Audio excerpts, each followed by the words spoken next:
Bienvenue sur Africa 24 dans cette nouvelle édition du 12-15. Voici les titres de l'actualité.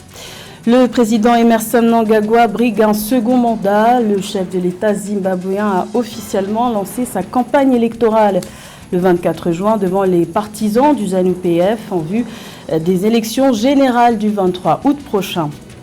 Le Tchad est considéré comme l'un des pays sahéliens au potentiel agricole élevé. Pourtant, la lutte contre l'insécurité alimentaire reste l'un de ses principaux défis. Face à cette réalité, les productions agricoles participatives paysannes se présentent comme une solution, mais leur développement nécessite des subventions de l'État.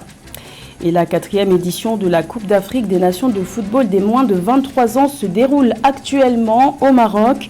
8 nations se disputent ce trophée jusqu'au 8 juillet. Nous ferons le point sur les résultats des premières journées des phases de groupe.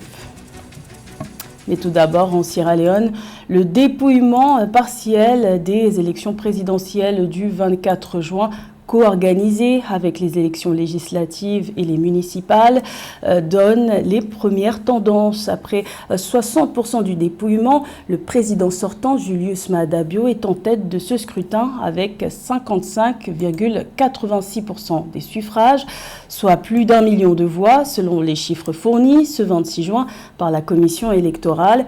Pour être réélu dès le premier tour pour un second mandat, le président sortant doit obtenir 55% des suffrages. Pour l'instant, il devance largement son principal adversaire, Samora Camara, qui a reçu 41,53% des suffrages. Notons que ces résultats partiels sont rejetés par l'opposition qui dénonce un manque d'inclusion et de transparence. Un manque de transparence aussi constaté par les observateurs de l'Union européenne, ce qui pourrait engendrer de la méfiance dans le processus électoral, selon ces mêmes observateurs. Également dans l'actualité, au Kenya, le président William Ruto a promulgué ce lundi la loi de finances 2023, votée la semaine dernière par le Parlement et vivement critiquée par l'opposition. Cette nouvelle loi prévoit l'instauration de nombreuses taxes, notamment sur les carburants, pour générer près de 2 milliards de dollars de profit. Pour le président William Ruto, ce projet vise à renflouer les caisses de l'État, alors que la dette publique kenyane est estimée à 67% du produit intérieur brut, soit près de 65 milliards d'euros. Son remboursement devient de plus en plus coûteux avec la dépréciation continue de la devise nationale, le shilling. Les élections générales du 23 août approchent à grands pas au Zimbabwe. Une dizaine de candidats sont en lice pour la présidentielle, dont le président sortant, Emmerson Mnangagwa, qui brigue un second mandat. Il a officiellement lancé sa campagne électorale le 24 juin à Chipinge, dans la province du Manicaland, devant les partisans du ZANU-PF, en promettant une relance économique accélérée malgré un premier mandat au bilan mitigé. Plus de détails avec Mildred Diamou. Candidat à sa succession pour les élections générales prévues le 23 août 2023, le président du Zimbabwe, Emmerson Mnangagwa, a officiellement lancé sa campagne pour un deuxième mandat de 5 ans, le 24 juin 2023. Le président du parti au pouvoir, ZANU-PF, arrivé au pouvoir en 2017, promet une relance économique accélérée, tout en exhortant ses partisans à voter pour le parti qui a apporté l'indépendance à la nation d'Afrique australe. La ZANU-PF est imparable. Elle continuera à gouverner le Zimbabwe alors que d'autres partis continuent de se diviser. Nous nous sommes battus pour notre démocratie, personne ne nous arrêtera. Le président zimbabwéen Emmerson Mnangagwa promet une relance dans un contexte de crise économique avec une inflation élevée et une devise qui a chuté de plus de 50% ce mois de juin par rapport au dollar américain. S'adressant à ses partisans le 24 juin à Chipinge, au sud-est du pays. Il a également promis le développement d'infrastructures et a noté que son administration avait réussi à tenir bon nombre de promesses, notamment dans les domaines de l'énergie, des mines et de la sécurité alimentaire, en faisant passer l'agriculture d'une industrie de 3,8 milliards de dollars à 8 milliards de dollars. Emmerson Mnangagwa, depuis qu'il est là, quel que soit ce qu'il peut mettre en place comme chantier économique, tant qu'il ne rencontrera pas cette revendication des pays occidentaux concernant l'atténuation des effets de la réforme agraire, l'économie zimbabwéenne va continuer à traîner ces sanctions occidentales comme un boulet. Ce qui a pour conséquence que la monnaie se déprécie, il y a une inflation galopante, il y a un chômage abyssal. Donc, le chantier, c'est d'abord faire lever les sanctions économiques. Pour le président Mnangagwa, les sanctions imposées au Zimbabwe il y a plus de 2 décennies par les pays occidentaux ne doivent pas empêcher les Zimbabwéens de développer leur pays. Il a assuré que le Zimbabwe poursuivra la voie de l'autosuffisance en mobilisant localement des ressources pour construire des infrastructures telles que des routes. Rappelons que pour le scrutin présidentiel, Emmerson Mnangagwa sera opposé à 10 autres candidats, avec pour principal adversaire Nelson Chamisa, président du parti Coalition citoyenne pour le changement. C'est également en août que se tiendront les élections générales au Gabon. Le gouvernement a validé par décret ce 26 juin le calendrier électoral proposé par le Centre gabonais des élections. Celui-ci prévoit la tenue des élections présidentielles, législatives et locales le 26 août. Une configuration inédite pour le pays. Le point avec Samantha Saberou-Saboubanga. Au Gabon, la date des élections présidentielles, législatives et locales a été fixée au 26 août 2023. Une information rendue publique le 25 juin par le Centre gabonais des élections CGE au terme de l'assemblée plénière tenue au siège du Conseil du CGE. La fixation par le CGE de la date des élections présidentielles, législatives et locales intervient quelques jours après la fin de la révision des listes électorales. Samedi 26 août 2023, de 7h à 18h,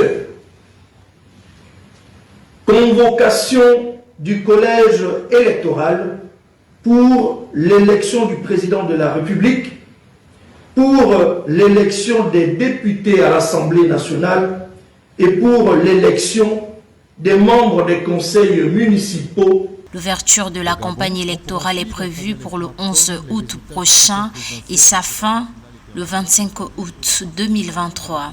Les candidats à ces élections doivent déposer leur dossier à partir du 11 juillet 2023, a annoncé le président du CGE, Michel Stéphane Bonda. Il faut d'abord que le Centre gabonais des élections et le ministère de l'Intérieur publient la liste électorale avant que les uns et les autres puissent déposer leur candidature au niveau du ministère de l'Intérieur ou au niveau du Centre national des élections, CESLON. Or, aujourd'hui, nous savons très bien qu'après le renouvellement des inscriptions, après la mobilisation des Gabonais pour ces enrôlements, aujourd'hui, nous ne sommes pas capables de voir afficher la liste électorale. Donc, le Centre gabonais des élections ne peut pas programmer un calendrier où il faut absolument déposer les candidatures si cette liste n'est pas rendue publique. Toutefois, le calendrier des prochaines élections générales au Gabon doit encore être validé par le gouvernement au cours d'un conseil des ministres avant d'être applicable. Notons que le président sortant, Ali Bongo Ondimba, n'a pas encore annoncé s'il sera candidat ou non. Le Tchad possède un potentiel agricole élevé, pourtant le pays est confronté à l'insécurité alimentaire. Les productions agricoles participatives paysannes comme celle de Oubéyé se présentent comme une solution face à ce défi, mais leur développement nécessite des subventions de l'État. Plus de détails avec Mahamat Ramadan.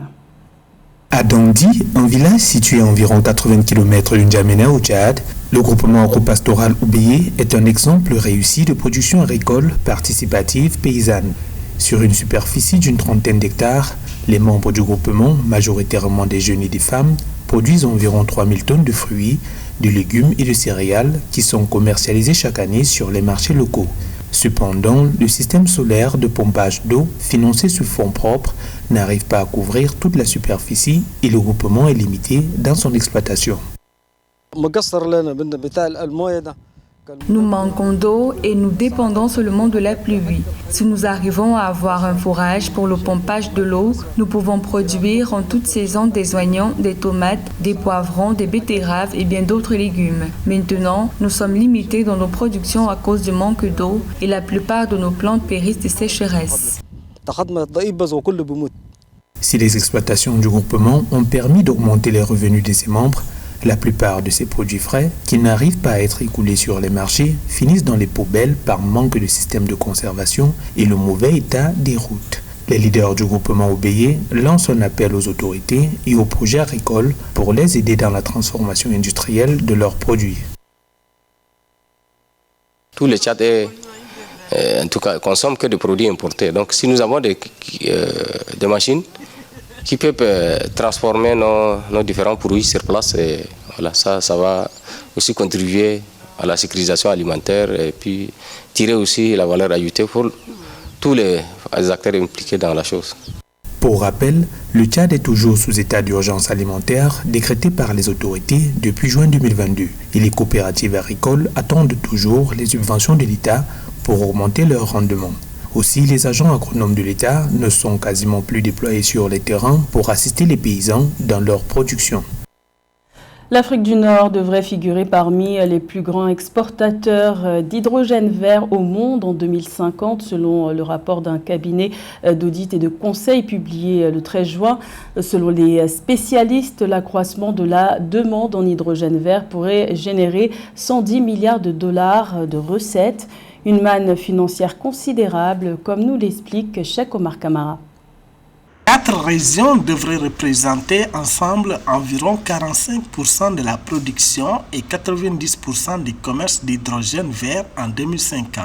L'Afrique du Nord pourrait générer des recettes de 110 milliards de dollars grâce à l'exportation de l'hydrogène vert dont la consommation mondiale devrait être multipliée par plus de 6 au cours des 3 prochaines décennies, selon un rapport publié le 13 juin 2023. Selon le document, l'Afrique du Nord a le plus grand potentiel d'exportation mondiale d'hydrogène propre, en particulier compte tenu de ses abondantes ressources d'énergie renouvelable, de sa demande locale modeste et de sa proximité avec les marchés européens. L'Afrique du Nord, qui dispose d'un potentiel d'irradiation solaire exceptionnel et qui dispose également d'abondantes terres, se présente comme un producteur majeur, disons, le producteur leader dans les prochaines années à venir. Le marché intérieur étant faible pour la consommation d'hydrogène vert, il va sans dire que l'exportation se présente comme le seul débouché rentable aujourd'hui pour